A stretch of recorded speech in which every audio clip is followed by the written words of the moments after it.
Shalom, we were learning in the Zohar about the Malchut, about the kingdom, and Rabbi Shimon was saying that the concept of counting and the numbers is only in the kingdom and not in the sphirot above it.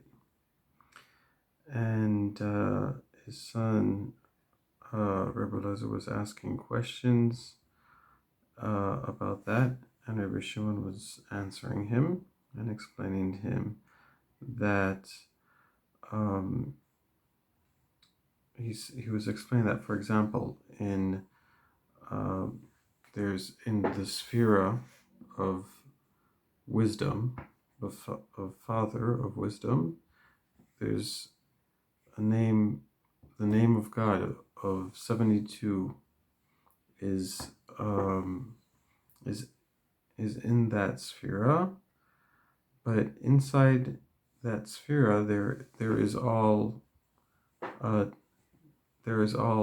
sphirot included in it.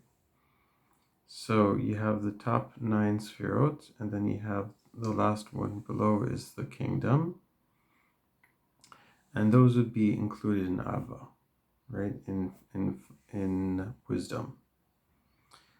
And so he says in the upper 9, there's the form of the 10 letters of the name of God, of 72 letters, of the gematria of 72. That means a numerical value of 72. But in the upper nine sphirot, you have just the form of the letters. And in the lowest sphere of kingdom, that's inside of wisdom, or the sphere of wisdom. So there you have the number. That means the number of 72 is a numerical value. The number, or the number of the counting of the 10 letters that make up that name. Okay, so, and in every single constellation of, whether it's a constellation of all 10 spherotes or 7 spherotes, whatever constellation it is, it's the kingdom, the lowest sphere of kingdom of every constellation, of every face or partsuf. So the person can understand and know and learn from it what's happening in the sphirot which are above it. If you look at the Malchut, you look at the kingdom, you can understand what how it looks in the 9 sphirot that are above the kingdom. And also Rabbi Elazar asked from his father Rabbi Shimon, he asked him, but it says that it should be for signs and for calendar dates. It's talking about the sun and the moon, the lights, right, in the sky, that we have them for signs and for calendar dates. So he says signs, which is otot, which means signs. It's in a plural form of word. So that should mean that that it's not just one, but it's 2 luminaries. That means the sun and the moon, right? And in the sphere, that would mean it would be the moon, it would be kingdom, and it would also be the Zeranpin, the small face, which is the up 6 spherot above it. And both of these would have the concept of numbers, right? Because you're counting the times and the calendars, right? So Rabbi Shimon answered him. He says when you look at the word signs, which is otot, it's written in the Torah without a vav, without the letter vav. It's written missing this extra letter. Okay, so that shows when it's missing this extra letter, it's talking about a singular light, and not a few. So that means it's only the kingdom that we're talking about, which has the concept of counting and numbering. And he said, and in addition, so Rabbi Elazar continued to ask him, but it says, v'hayu, and they should be. That means they should be for signs and for calendar times. So this word, and they should be, it seems to imply that it's talking about not just the kingdom, but also the other sefirot.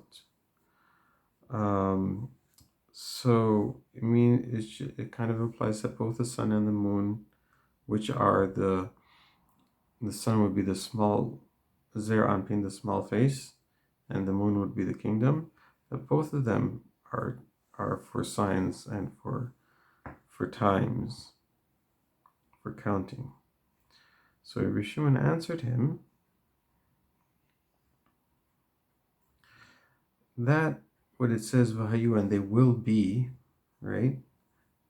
That comes to hint to you that all the havayot, right? All the existence of all the sefirot,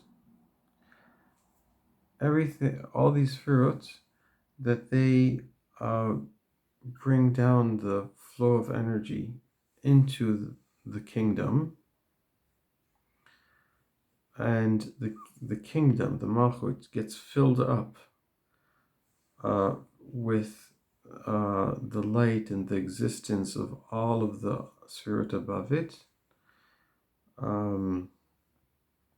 like a reservoir which is filled up from everything that you put into it, and through all these, the light and the energy that's put into the kingdom from the sefirot, so then we can make numbers and calculations and measurements of it, right? But the actual spherotes, you can't really do any calculations in the upper spherotes.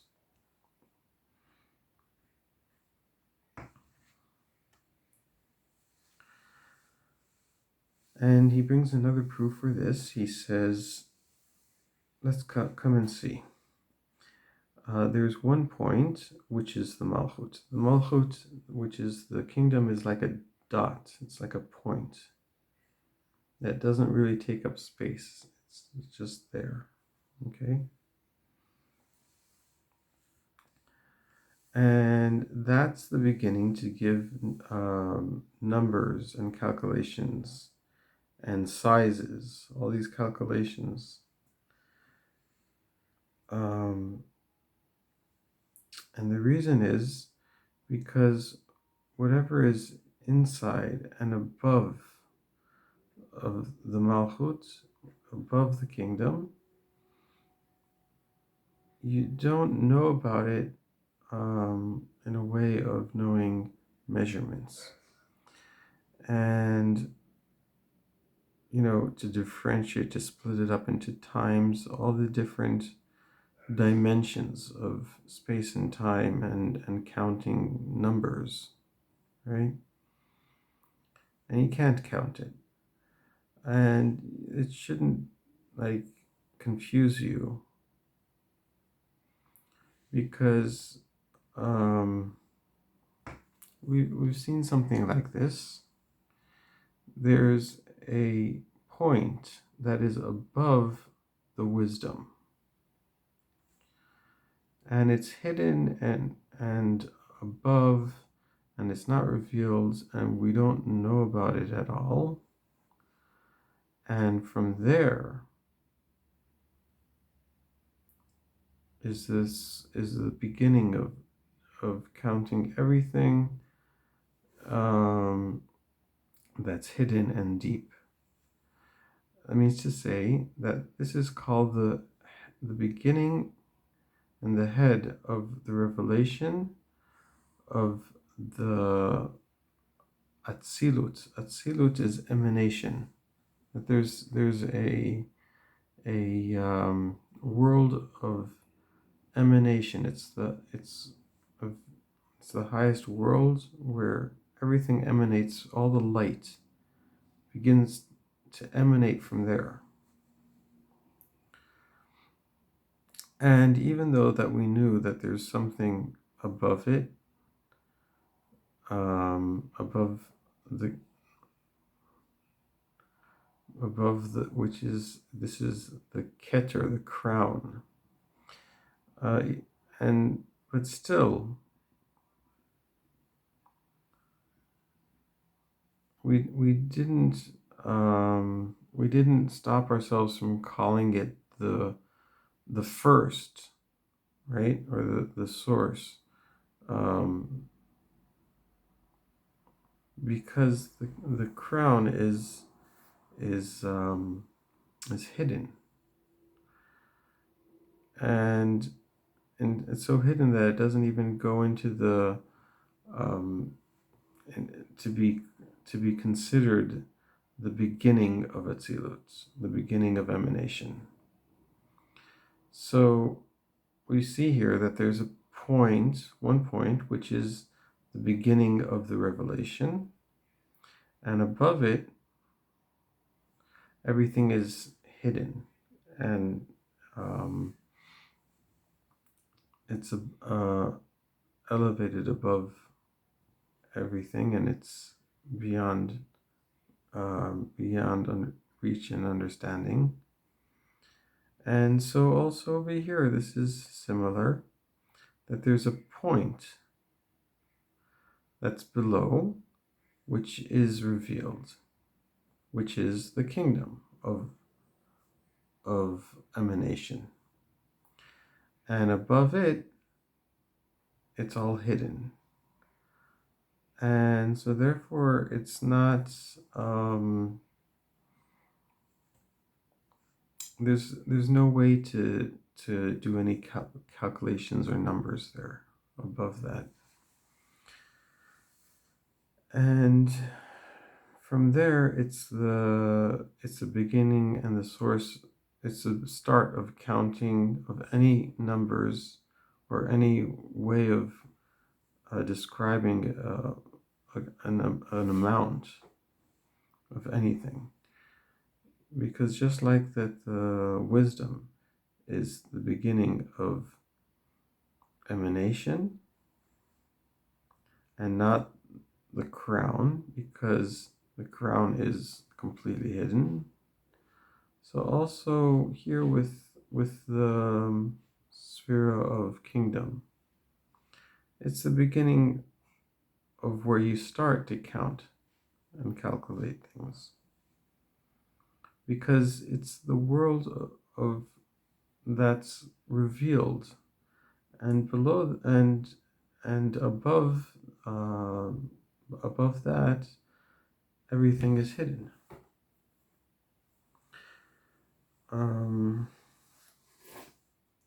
So what he's saying here is that that Malchut, which is the kingdom, that's where you can it's like it's a revealed sphera that you can actually comprehend it more, and you can talk about, form and numbers and putting it into like physical categories of space, time, and amount. Whereas the upper spirit, they're spiritual worlds which are above that. They're just above, before the entire concept of space time and just not being oneness of God, a unit, just being having actually something physical, which has a which you can measure. So that's only in Malchut, which is kingdom. And from when you look at Malchut, then you can understand the spirit above it, how they are. Because even though you can't understand how they would be in numbers or whatever, but you can see in the Malchut, in the kingdom, you can see their light inside of the Malchut, and then you can understand what the spirit above it are like. Okay, so we'll do some more of Zohar with Sweeter Than Honey next day.